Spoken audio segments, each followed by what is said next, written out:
sa video na to. Ang sarap nun, sobrang buttery, cheesy. Umikinang pa siya dahil sa araw. Nandito tayo sa Boulevard Legazpi Albay. Paps, maghanap tayo ng mga kakaibang street food dito sa Boulevard nila. Taho ice cream? Is that possible? Yes. It is familiar pero parang bagong dish na siya dahil sa vanilla ice cream. Pare, ibang klase action ngayon. Alas 4.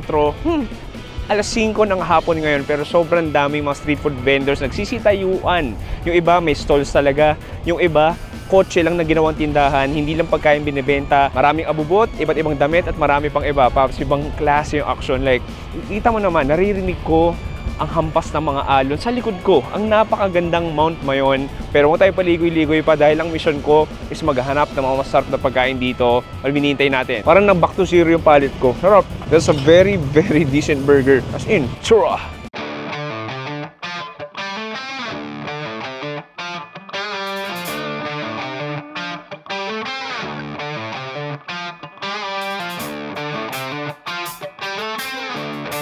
Okay, pare, unang food trip natin, may nakita ko dito nagbebenta ng mga grilled seafood. So makita mo naman sobrang daming tao. May scallops tayo dito, meron rin, meron tayo dito tupperware ng pusit. At dito, iniihaw, pakita ko sa inyo. Boom, dito nakita mo iniihaw ang ating grilled scallops. So 15 pesos isang peraso. So basically, hindi lang siya grilled, parang baked na rin, tapos may cheese ang nakalagay. And then magpapaihaw din tayo ng pusit. Medyo maraming tao, so hintayin natin maluto.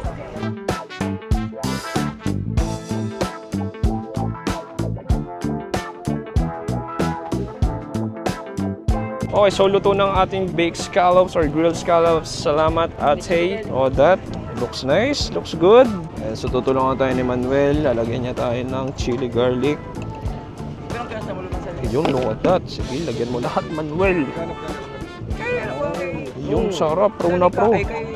Salamat, Manuel. Thank you so much. Okay, Pops, tikman natin tong ating 15 pesos scallops. Cheesy scallops. Ayan, so makikita mo, kumikinang pa siya dahil sa araw. Pero sige, tikman natin. Cheers. Oh, wow. Ang sarap nun. Sobrang buttery, cheesy, and the chili garlic, pare. It hits on another level. Uy, ito na yung ating pusit. Kuya, may suka ba? Ayan si ate. Tutulungan niya tayo maglagay ng suka. Uy, parang yan yung sa Quiapo ah. Sobrang daming sibuyas. Thank you po. Balik tayo. So, kuha pa ako isa. Tikman natin ulit. In fairness masarap siya. So, 15 pesos tong isa. I mean, okay naman dahil scallop, tapos marami na ring cheese, masarap yung chili garlic. Next, try natin tong puset na punong-puno ng sibuyas. Look at that.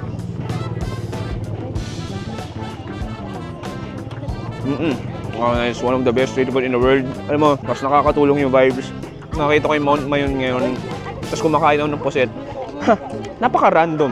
Parang hindi ko akalain. Nakakain ako ng grilled puset na maraming sibuyas at suka. Nakaharap ko yung Mount Mayon. Ang weird. Parang panaginip. Basically, dried puset is dried puset. Maalat. There's a seafood aroma. Malutong. Chewy. There's smoky. Sarap. Yun pare. Marami pang mga street food options dito. Harap tayo next food trip. Yun. Sarap. Uy, parang nalasing ka. Sabihin may alak yan.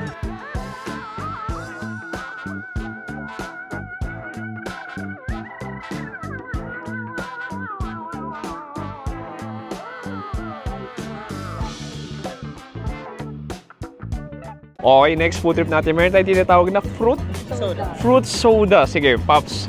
Kakagaling lang natin ng Mumbai. Nakita nyo, uminom tayo noon na extreme Indian soda. Jeyo, play it back. Ba't ako natatakot? Cheers, pare! Oh, shit. Oh, shit. Oh, wow. Oh, that's a strong punch. At nang galing dito tayo ng Divisoria, uminom tayo ng fruit soda doon. Jeyo, play it back again. Luin natin yung carbonated Sprite. Ihalo natin dun sa syrup. Oh, cheers! Very refreshing. At ngayon, hanggang dito sa Albay, Legazpi, iinom tayo ng fruit soda. Pero tingnan natin anong pagkakaiba. Okay, kuya, ano bang bestseller ninyo? We have mango. Oh my God, wait. Oh my God. Oh my God, it's hard. Ha, English is only 5 characters. Oh yeah, de joke lang. Okay, game. Currently available namin. Green apple, honey peach, lychee, strawberry, and mango. Tapos, ano yung sinasabi mo chia seeds? chia po. Si-add po, chia seeds. O sige, top of my, ano ba? Tingin nyo, ano ordering ko? Isang flavor lang. Mabenta yung lychee. Okay, I'll go with lychee. Okay, so kukuha ng yellow si sir. And then, ayan na, kumuha na ng lychee syrup. Ayan, so parang bartender, may talagang panukat. And then it goes in. Okay. And then kukuha siya ng nata de coco. It goes in. Then lalagyan ng chia seeds. Uy, medyo healthy.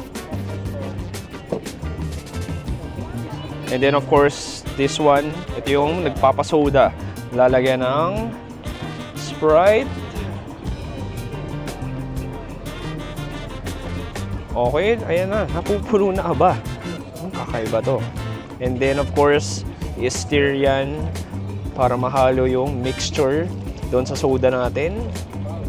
Your lychee soda. Uy, thank you. Okay, tikman natin tong lychee fruit soda na merong mga chia seeds, pampa-detox at pampa-healthy. Tikman natin, cheers. Oh, nice. Very refreshing, literally. I mean, naniwala ka, lagkit na ako ngayon sa pawis. I mean, it revives your energy. Yung lychee essence, yung lychee flavor nandun. Nata de coco, yun yung pinaka parang nangunguya mo. And then that carbonated Sprite, it just refreshes your whole body. Ano po ang ano yun sa mas spicy? Anyway, Pops, marami mong food trip tayo. Hanap tayo next street food.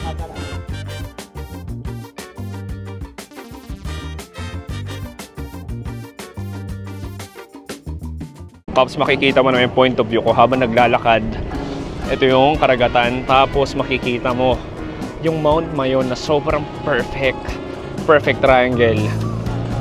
Sabi nga ni Jonella, para siyang isang sining. Hello, sir! How are you? Para siyang isang sining. Ganda ng Mount Mayon. Anyway, huwag tayo magpa-distract sa ganda ng Mayon. Hanap tayo next street food.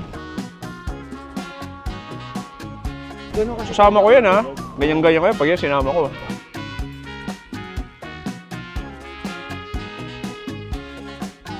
Okay, next food trip natin. Meron tayo ditong, Paps, nasa Bicol ka, pero merong siomai sa Tisa. Nakakain na tayo ilang beses nito. Tapos meron din tayo ditong Graham Bar. Sikat na sikat sa Bicol. Bakit ba dito sa Bicol? Kahit sa Camarines Sur, sikat na sikat yung Graham Bar. Hindi ko rin alam. Dito ba na-invento to? Pero sige, order tayo ng isa. May nagkakahiyaan sila. Ba't kayo nagkakahiyaan? Siomai muna, madam. Okay, so uy, nice. Ito yung siomai natin. Okay, from Cebu. Galing, kanina lang nakakarating lang yan. Tama? Kanina lang galing. Hindi, joke lang. So yung siomai natin nilalagyan ng sauce. Ating palagyan na naman ako. And then toyo goes in. And then lalagyan ng chili. Nice. Okay na natin. Thank you. Okay, para tikman natin tong siomai sa Tisa dito sa Albay. Layo no? Pero bahala na. Okay. Okay, somehow it reminds me of Tisa Cebu. Magkakaiba lang dito. Mas strong at mas describe. Mas garlic yung pinaka-chili garlic doon. Yung siomai natin, very street style, meaty, may konting tamis. Yung wrapper natin, parang molo wrapper. And then the chili garlic, yun lang yung nagpapalasa. Tapos may isa pa tayo orderin dito. Ito yung Graham Bar. So makikita mo, may cookies and cream, mango Graham, chocolate. Tsaka hindi ko alam kung ano to, halo-halo ba? Ayun, ito na pala yun. Okay. Magkano isa ganyan ate? 35. 35 lang. Sige, cookies and cream na kain. Uy, yung lamig. Lamig. Lamig. Grabe.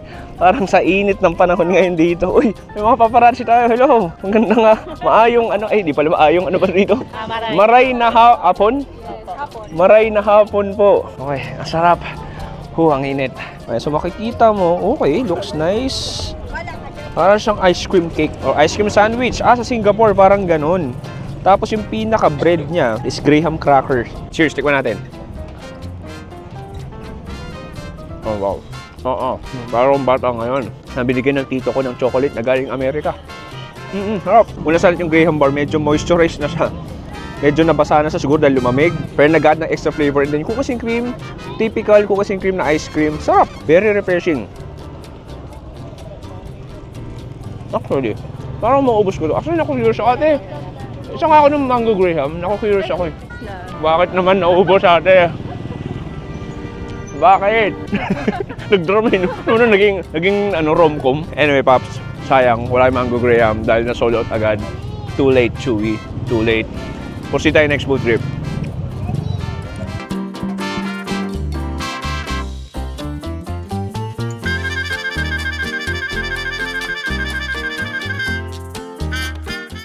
Okay, pare, next food trip natin, may nakita tayong chilled taho with ice cream. Tingnan natin, hindi pa ako nakakatingin nito. First and exclusive dito sa Legazpi Albay.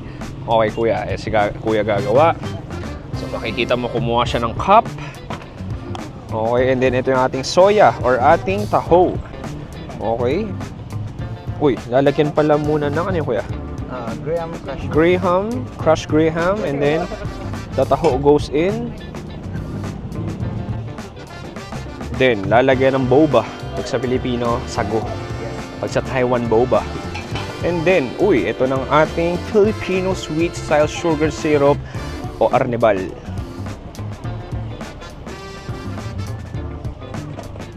And then, ito na, yung ating vanilla ice cream. It goes in. Okay, thank you. Lalagyan pa ng extra Graham, crushed Grahams rather. Meron pa, ano po yan? Caramel. Ito yung caramel natin. Grabe, kita ko na yung diabetes ko.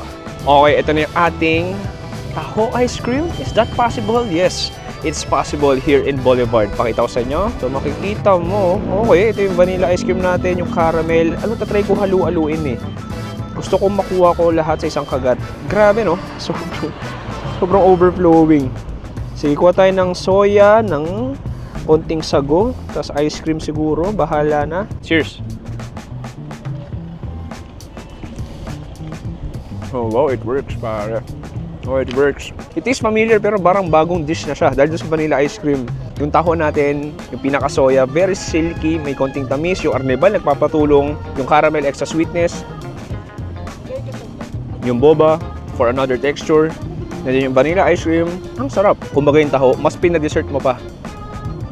Gagawin natin. Alam mo in fairness, bagay pala yung ice cream sa taho at sago. Isa pang agat. Alam mo, masarap din yung yung konting dagdag ng Graham powder. Okay, kakaiba to. Akala ko sobrang tamis, pero hindi naman pala. Sakto lang din. Anyway, pare, hanap tayo next food trip.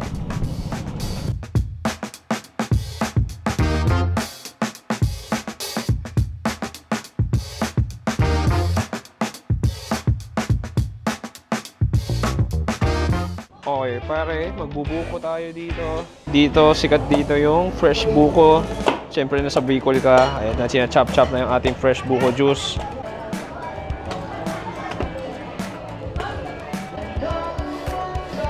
Okay, pare, next food trip natin. Pasensya na sa budot sa music na naririnig nyo.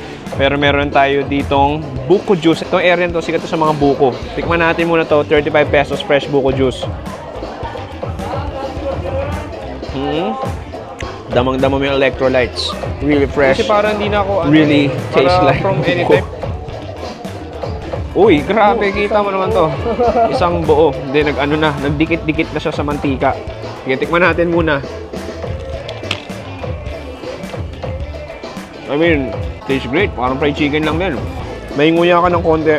Parang may harina siya nagpapalutong. I mean, chicharon bulaklak is chicharon bulaklak. Gawin natin may suka tayo. Uy! Ang dami pala nun. So may chili oil tayo dito. Kuha ko ng suka. Tapos chili oil. Kuha ko ng sinangag dito. Kuha ng itlog. And then kuha tayo ng isang masarap na kagat. Cheers!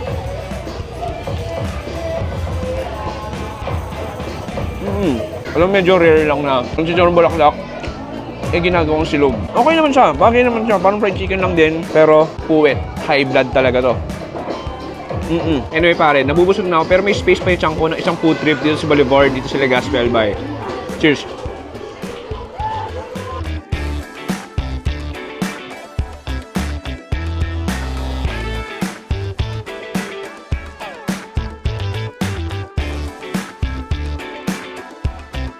Okay, pare, last food trip natin. Meron tayo dito ang very affordable smash burger.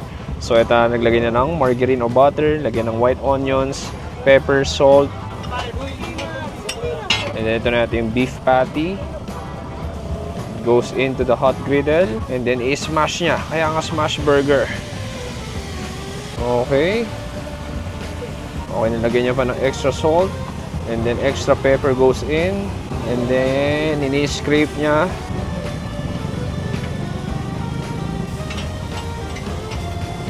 Okay, and then if you flip ang ating beef patty, and then lalagyan yung bun natin ng special house sauce nila.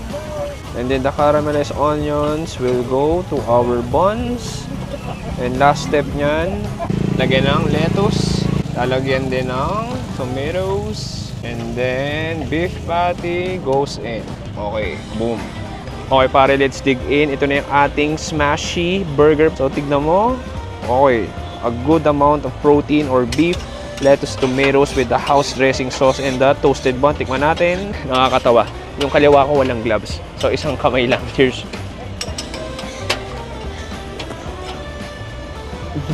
Oh, nice. Sarap. Hindi ko na ba ito natutuwa? Kasi siguro puro Bicolano, puro gata yung mga kinain ko dito sa Bicol, kahit sa Marine Store. Ngayon ulit nakakain ng burger. Parang na-back to zero yung palate ko. Sarap. Una sa lahat, yung bun natin, well toasted. Yung beef patty natin, juicy, meaty, peppery. May konting alat din, sakto lang. The juicy tomatoes nandun, yung lettuce, and then yung pinaka-sauce natin, parang Thousand Island siya. Isa pa. Cheers.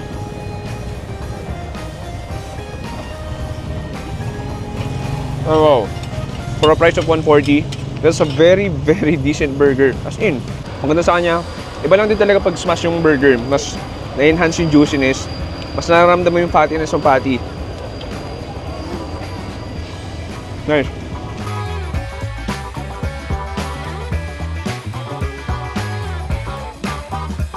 Boom! Pare, dito nagtatapos ang ating street food tour dito sa Boulevard, dito sa Legazpi, Albay.